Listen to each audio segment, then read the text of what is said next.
Hello বন্ধুরা, আশা করি সবাই ভালো আছেন। তো আজকে আর একটা নতুন ভিডিও নিয়ে আসলাম আপনাদের জন্য। তো এই দেখতে পাচ্ছেন আমাদের নতুন এটা কিন্তু বাংলাদেশের মিস্ত্রি। আমাদের বাংলাদেশের থেকে দীর্ঘ 6 মাস পরে কিন্তু সে কিন্তু মালয়েশিয়া এসেছে।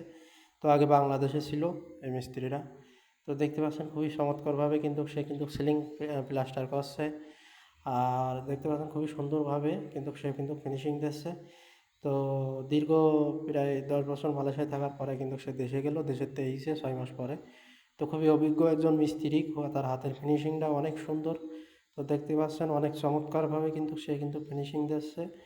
আর ফিনিশিং দেওয়ার নিয়ম, আপনারা যখন ফিনিশিং দেবেন সিলিং, তখন কিন্তু যে শুরুটা আমরা শুরু যে বলি, যেটাতে আমরা আসলে সিমেন্টটা ধরাই থাকি বোর্ডে, সেই শুরুটা, এই যে শুরুটা দেখতে পাচ্ছেন যে হাতে যে শুরু চারকোনা, এই শুরুটা কিন্তু খুবই হাত নরম করি, সুন্দর করি কিন্তু সিমেন্টটা, হোয়াইট সিমেন্টটা কিন্তু বোর্ডে ধরাইতে হয়।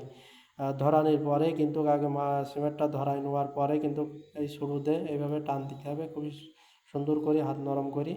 সেই ক্ষেত্রে কোনো দাগ পড়বে না বোর্ডে, আর ফিনিশিংটা খুব সুন্দর আসবে। আর অবশ্যই এই যে শুরুটা নরম শুরু ব্যবহার করতে হবে। অনেকেই শক্ত শুরুতে সিলিং প্লাস্টার করে, তো সেই ক্ষেত্রে কিন্তু দাগ হয়ে যায় সিলিংয়ে, আর কাজটা কিন্তু সুন্দর হয় না।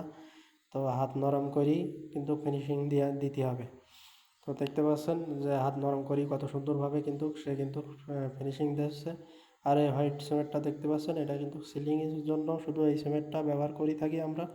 আর এই সিমেন্টটা সেখানে কিন্তু খুবই সুন্দর সিমেন্ট। এই কোম্পানির আমরা আসলে পরবর্তীতে কিন্তু আপনাদের বলে দেবো এই কোম্পানির নাম কি। আর এই সিমেন্টটা কিন্তু দেখতে পাচ্ছেন হোয়াইট সিমেন্ট, একদম পুরোপুরি সাদা সিমেন্ট। তো এই সিমেন্টটা সিলিংয়ে যদি ব্যবহার করা হয় সিমেন্ট কিন্তু অনেক সুন্দর দেখা যায়, ফিনিশিংটাও অনেক সুন্দর হয়। তো দেখতে পাচ্ছেন খুবই সুন্দরভাবে কিন্তু সে কিন্তু ফিনিশিং দিয়ে যাচ্ছে।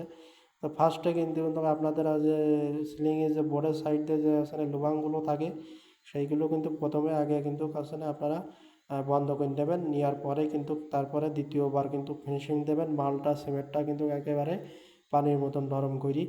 আর যদি নরম করে সে যদি না দেওয়া হয় কিন্তু সিমেন্টটা তাড়াতাড়ি কিন্তু শক্ত হয়ে যায়। তো অবশ্যই ফিনিশিং দেওয়ার সময় কিন্তু সিমেন্টটা নরম করে নিতে হবে। তো দেখতে পাচ্ছেন আমরা কিন্তু সিমেন্টটা একেবারে নরম করে নিছি, নিয়ে কিন্তু তারপরে কিন্তু বোর্ডে আমরা ধরাচ্ছি। তো ফার্স্টে আমরা কিন্তু আগে চারি সাইডে কিন্তু লুবাংগুলো থাকে, সেই লুবাংগুলো আগে আমরা সেখানে কিন্তু বন্ধ করে নিয়ে কিন্তু আমরা ফিনিশিংয়ের কাজ দিয়েছি। তো এইভাবে আপনারা যদি কাজ করেন, কাজের কিন্তু ফিনিশিংটা অনেক সুন্দর হবে আর কাজটা অনেক সুন্দর দেখাবে। আর ফিনিশিংটা অবশ্যই ভালো করে দেওয়ার চেষ্টা করবেন, সেই ক্ষেত্রে কিন্তু আপনার রং করতে অনেক সুবিধা। আর ভিডিওটা